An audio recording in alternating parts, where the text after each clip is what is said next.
everybody, thank you for coming. Today we're looking at how to prepare for a productive summer. So we have our school counselors, our academic support, our school nurse, all here to give some tips and tricks, and hoping that we as families can share ideas too. I was just chatting with one of you who gave me some pretty good ideas. Let's see if the clicker will work. So we'll jump into academics first and kind of break it apart into academics, mental health counseling, and then physical health nursing. The first thing we wanted to touch on is the idea of summer slide. I think a lot of us are already familiar with that, but what we do see is that sometimes our students regress over summer academically. They don't necessarily retain everything they learned in the last year.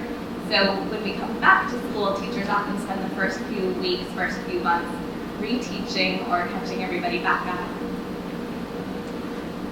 Here are some of the stats about it. They say 2.6 months of math skills can be lost over summer if you just turn your brain off and don't do anything for those months.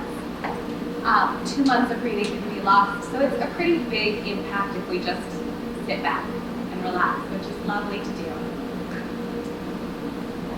So we as a team put together a list of some things that are possible to do over summer. Do you want to jump in with some ideas?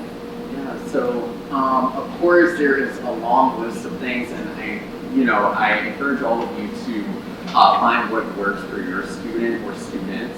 One thing I will say at the very bottom is signing up for summer camp, but also I want to include, if you have a student in upper school, we do offer summer classes. So Mr. DeVito, who's our English teacher, one of them, is offering a writing class this summer. Other classes are happening as well at the school. Also, if your student is like, I want to take a class somewhere else, at least they're thinking and they're not regressing at all. I personally enjoyed summer camp as well because I worked it, so I got to work with a lot of the students, but they have to think on their feet.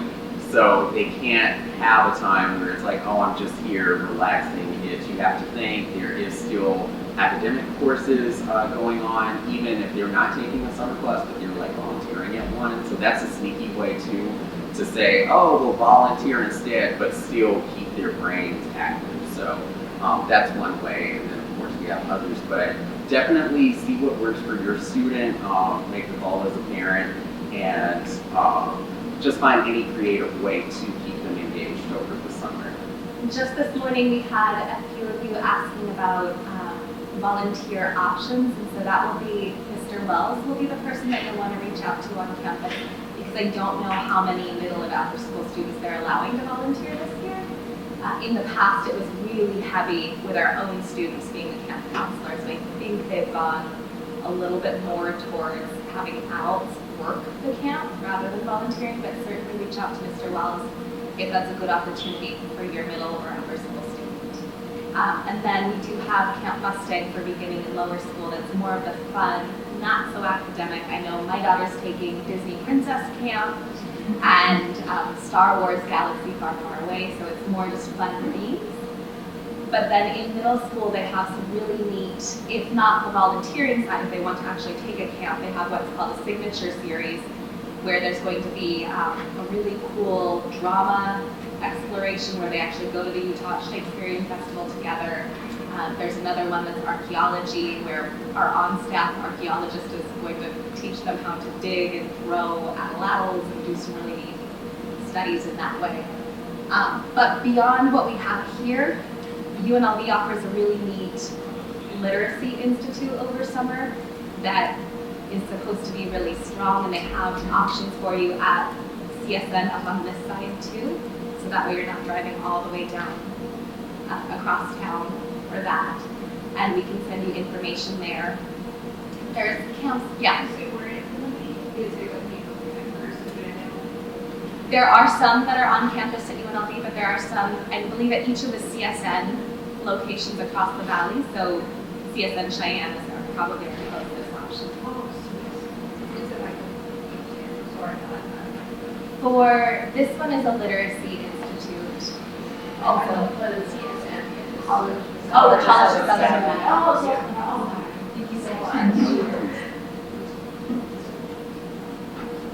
We are also sending home for those who are in the lower school. We'll be doing that summer learning packet for you again that will have all of the math and the Spanish work in case you wanted to keep doing that. And then 6th grade is actually not optional, so if you have a rising 5th into 6th grader, that math packet needs to be completed so that Ms. Price has your work turned in for you. And then I believe there's an assessment that goes along with it, actually.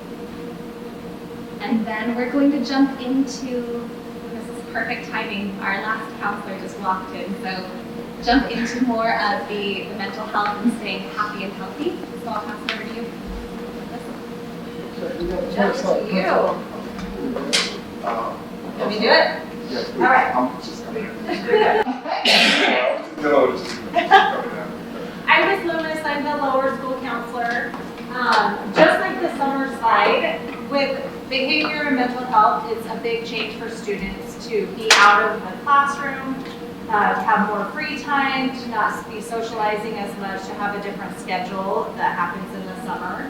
So we just have a few different ways of what we can be aware of as parents, of why maybe there would be different behaviors at home.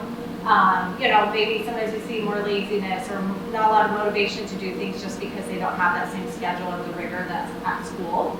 So here are a few different ways that we can promote them during the summer to still be active, to still engage with their peers, to socialize, to get out and do different things. I realize that different families have different situations. If you're working, or if there's someone with your kids during the day, or there's a lot of travel, so it's hard to keep a regular schedule. These are just a few ideas.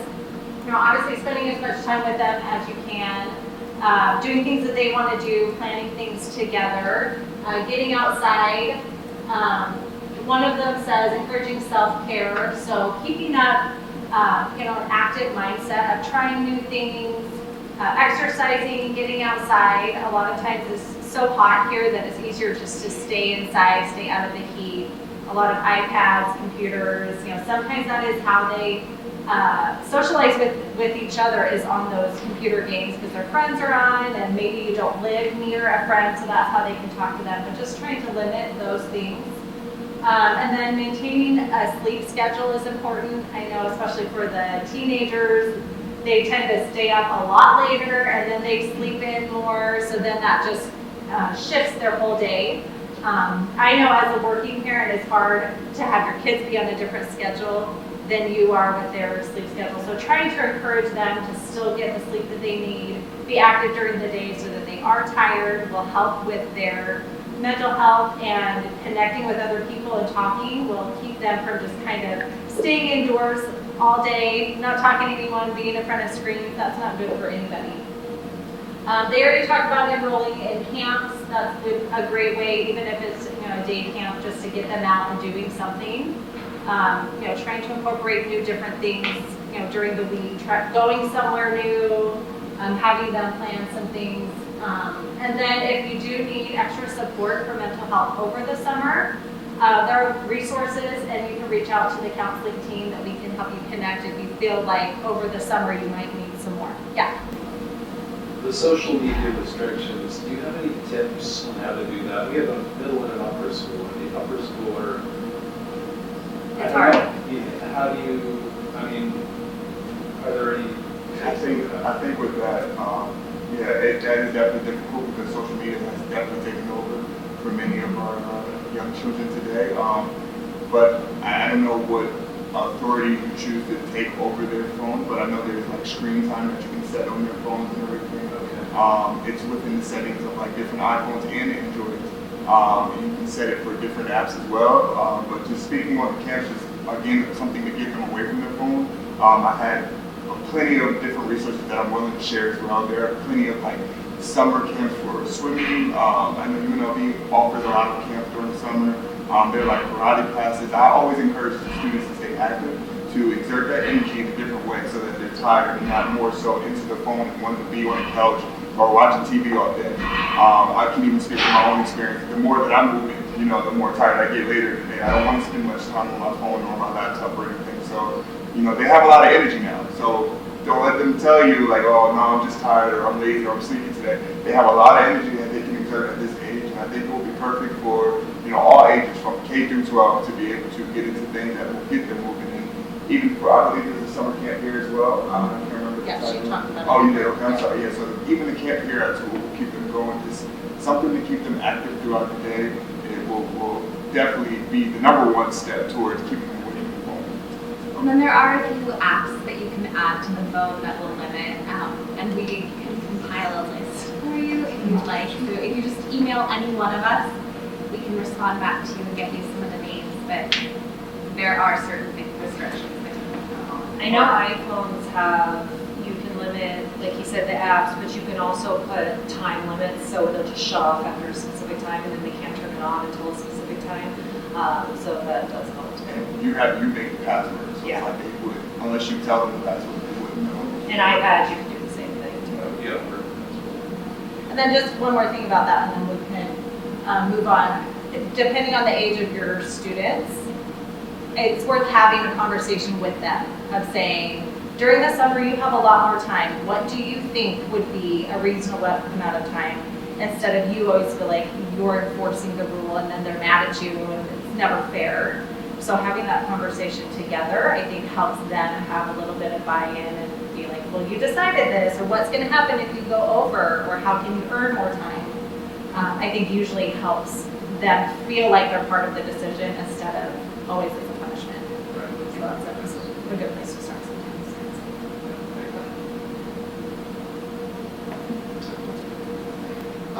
I understand I had too much coffee to sit back as long as I have. I'm Mr. P. Scott Pacheca. I am the middle school counselor. Last year was the lower school counselor.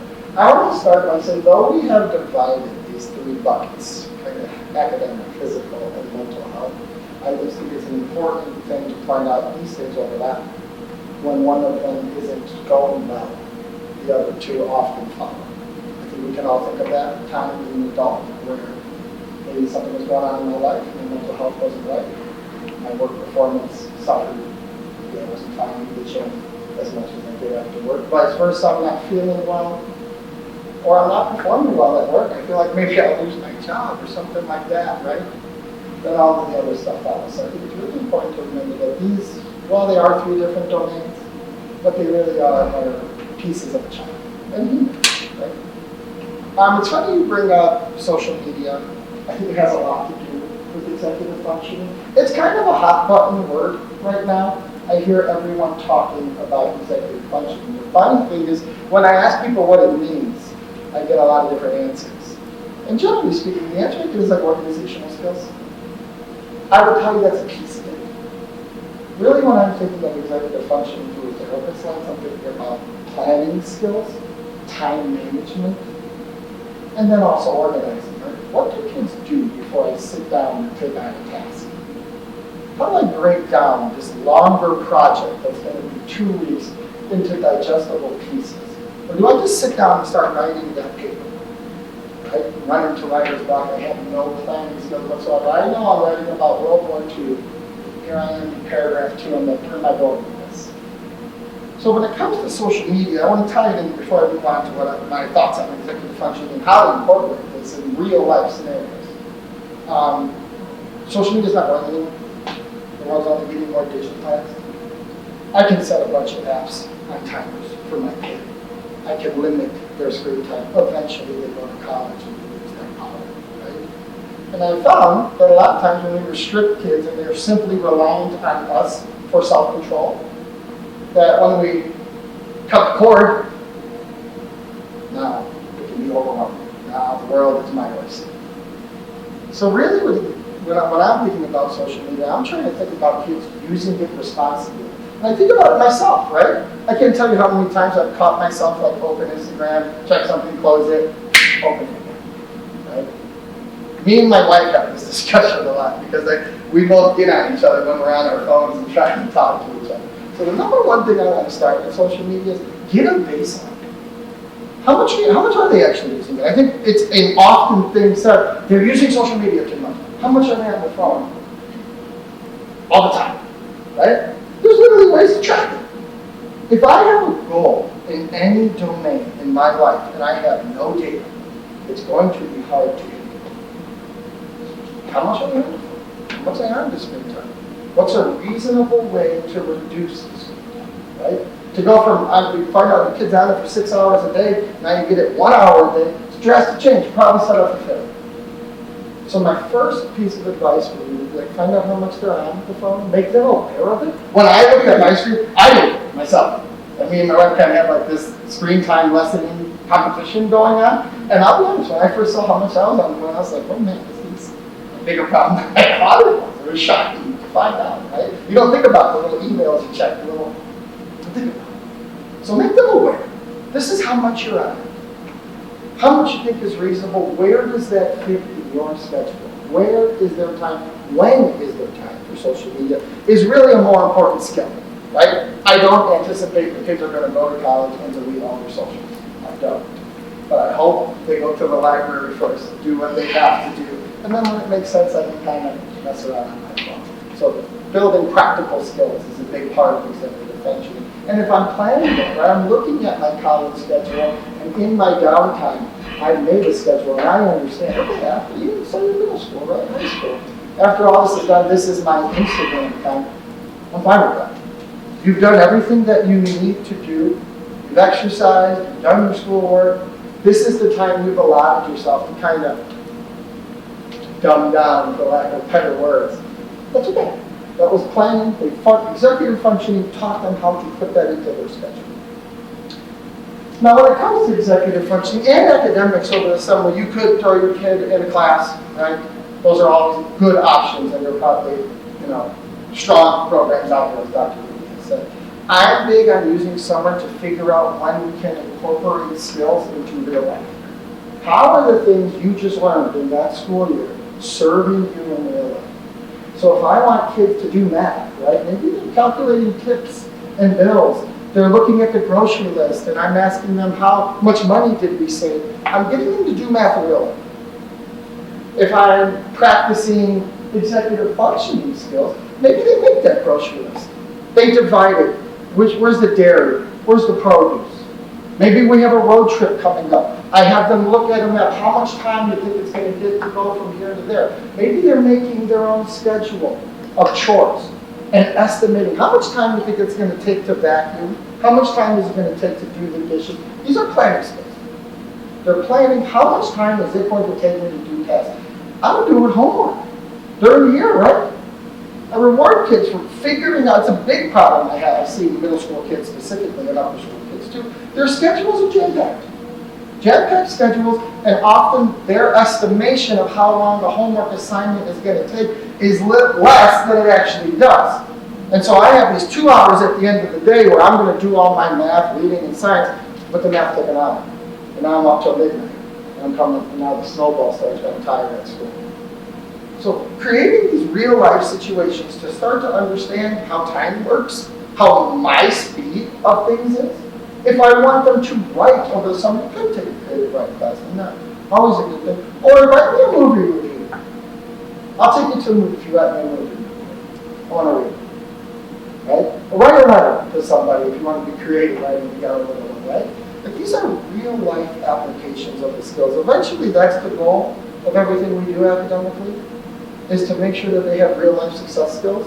I always find summer is a great time to start integrating, figuring out what they learn, and how can I put this in a real life setting so they can understand, okay, this is why I read. Finding out tax. We had a big thing in my life class in 6th grade where we brought up a national tax map. And they found the career that they liked, and how much was you making in each different state. These are real life skills, right? Understanding what my salary looks like if I live in Nevada or Illinois. Right? They enjoyed that. They were doing that. Real life skills. It was still academic. So yeah, that's a little bit about executive functioning. Like I said, for a little, it's like a puzzle piece, right? Are you sitting down and just starting to try to plug things in? Or are you saying, okay, here's all the edges, go here. These ones have mostly blue in them. Put them here. I'm planning before I execute a task. It saves me time in the long run. I'm probably done with more quality. So executive and then reflecting on the year. right? Like, I don't know, it's funny, like, in real life we celebrate birthday, right? It's a big thing. Got a year older. And often on my birthday, people ask, what's your hopes for next year, right? And make a wish, blow a candle. I think school years are a normal place to sit down with your kid at the end of it and say, okay, what am I writing this year? Socially, what went right? You know, there's a lot of changes from year to year, which friends they made. Why did you lose this friend? Why are you and that friend connecting? What are you finding that these are kind of trends in friendships that I should be looking for? How about study skills? If there was a subject that didn't go as well, figuring out the why in summer is really important. Figuring out why things went right, why things went wrong. And that can be in all of these domains. Health-wise, maybe your kid wasn't eat that healthy at lunch, right? What would you need to do? Maybe they weren't participating in sports. This is a great time to look back on the year and say, what was that? The schools are so busy. It's so busy. They're full of tasks these days. And I don't know, I have found my greatest growth moments have come when I've looked back and tried to learn from what just happened, be it a peak or a valley. So I really encourage you at the end of the school year to sit down with your kid and figure out, like, talk to me about this year. Talk about all these domains of health, physical health, social health, academic health, mental health. What went wrong? I was super stressed out this year. 4th grade was way more intense than 3rd. Why? Why? For those of you who are transitioning from elementary school to middle school, right? And you went year 1 in 6th grade, huge jump, or year 1 in 9th grade, huge jump. Better start figuring out some study habits that work for you, some social habits, some balance in life. What about your schedule work with you? So this is kind of what I encourage you to do over the summer, is kind of find the qualitative data on your kid and try to figure out things that work in their kid. Yeah. Thank you.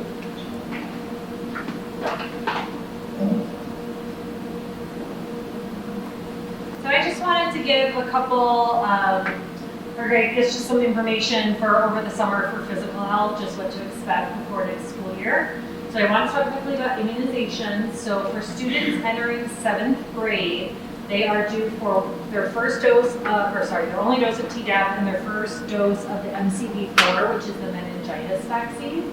So there's a meningitis B, which is not required for school in Nevada. This is the MCV4. So it's 4 strains of meningitis that they immunize against. So they have to receive it after turning 10 years old, but prior to beginning 7th grade. So before they start 7th grade, that would be due if they haven't already received it after 10. And then for students entering 12th grade, their second dose of the MCV4 is due. So they can get it after turning 16, but they have to get it before they start 12th grade. Other than that, it would be kindergarten doses, which if you're coming from beginning school, everybody already has all of the kindergarten doses that they need. Student health portals will open July 13th. So same portal you saw last year. After everybody switches over in the system, then we'll open the portals. You'll fill out health histories in there. You can put immunizations in there, forms, everything can be uploaded in there. If you log in there now, you can still log in there now, but you're going to see everything from this year because nothing's going to open until the 15th. I don't know if we have any students, parents of students in beginning school. But beginning school, So the health portals don't transfer, like the records that we've already given you, doesn't transfer? so they will, but basically, just to go in and update in case there's any changes, if there's any new health conditions, new medications, things you need to take off, so that will all be there. It'll just be for updating or verifying that everything's still the same, and then you can just say, okay, everything's good. And then any forms do have to be signed yearly. So if you have like a medication administration form, there will be a new form that you have to upload for the fall. So for beginning school is the only division that requires a health history form that's signed by a physician or healthcare provider. Every other division just fills out the health history in the health portal. So if you don't have a beginning school student, you don't have to worry about getting that signed. I do have some in the back in case you need them, but they're also in the health portal, and then you can get them on the nurse's office page in your My Meadows portal as well. Okay, and medication authorization forms I just wanted to talk about really quickly. So, pre-K through 5th grade, with a couple exceptions, students are not allowed to carry or administer their own medication. Medication in Nevada includes prescription, over-the-counter, topical, eye drops, ear drops, anything that is put basically into the body, antacids, cough drops. I know it's silly, but they consider that all medication. So anything pre-K through 5th has to be administered by the school. And then Nevada also requires that any medication administered by the school be ordered by a physician, even if it's over the counter. So I can't give Tylenol or ibuprofen or anything unless the doctor signs it. So even though you can go buy it in the store, you can give it, I can't. So we do have medication authorization forms. I have some in the back. They can be found in the same places. They can be found in the health portal. They can also be found on the nurse's office page in the Meadows portal. I strongly recommend, if you have littles, have an authorization form signed over the summer so that I can give Tylenol, I can give ibuprofen. You never know what's going to come up over the school year, and it's a good thing to have on file. That way, if they just aren't feeling great, they have a headache, you don't have to run over to the school, I can do it. For 6th through 12th grade, they can carry and administer their own medication if you authorize it. I can also give them medication, so you can do the same thing in 6th through 12th grade. You can sign a form, I can give them if you're not comfortable with them carrying their own medication or you don't think they're going to remember. But you do have the authorization for them to carry and administer it on their own for middle school and upper school. The only exception to that is what the Nevada Board of Pharmacy deems controlled medications. So for school, that is mostly going to be stimulant medication, so medications taken for ADD, ADHD, things of that nature. They are not allowed, no matter what grade they're in, they're not allowed to carry and take those on their own. So the school does have to give them. Now, if they don't take it, if they take it before school, after school, no big deal. But if they're going to be traveling, if they're going on school-sponsored trips, if they are traveling for athletics, things like that, and they're going to need it, then a chaperone does have to administer it. So just get in touch with me if your student takes any medication that falls under that category, and we'll get that all worked out for any travel. Any questions for me about health? I'm sorry. Yeah. Other controlled substances, Yeah. you said, if it's a stimulant, that someone has to administer, but if it's a non-stimulant, Correct. So if it's a non-stimulant, it's not considered controlled. So if it's non-stimulant, they can carry it and take it on. So, yeah, if you're not sure, you can always get in contact with me and I can let you know, because the Nevada Board of Pharmacy has a whole list of what they consider controlled medication. Anything non-controlled, the student can carry and administer if you're comfortable with it. If you're not, the school can also do it. So it's just kind of your preference. okay. So how, okay, wait, I'm sorry. So how can we prove that it's a non-stimulant? So it's categorized by whatever the name is. If you look it up, like it'll say it's a non-stimulant medication or it's a stimulant medication. Right, I'm saying like, so on the pill bottle, it doesn't specify. So if he, like, so for example, if he's saying, oh, I'm taking my ADHD medicine, which most people would consider a stimulant, but is this a non-stimulant? For sure, I know that. Like, if he's on a trip. So you would fill it out in his health portal. So if it was like Stratera, for instance, you fill out in his portal Stratera, it's non-stimulant. I would write on, in the form I write, has authorization to self-administer. Okay. And so then they have that information. All right, okay, thank you. And then this is just our time for you if there are questions. This presentation today will be recorded and will be posted in, just like Kim said, that there's a nurse's office on Meadows. Same thing with counselors or academic support. So this will live here, these slides will live in that folder for you if ever you need it. But also if you think of things that you need, like lists of other summer camp opportunities or apps that help us limit social media use or screen time, let us know because we want to make those resources for you and post those in those places on Meadows. So we want to build a compendium of a ton of resources for our families that would be helpful, but we don't know what exactly you're looking for. So let us know. Thank you guys for coming. We really appreciate your support and support of student supports.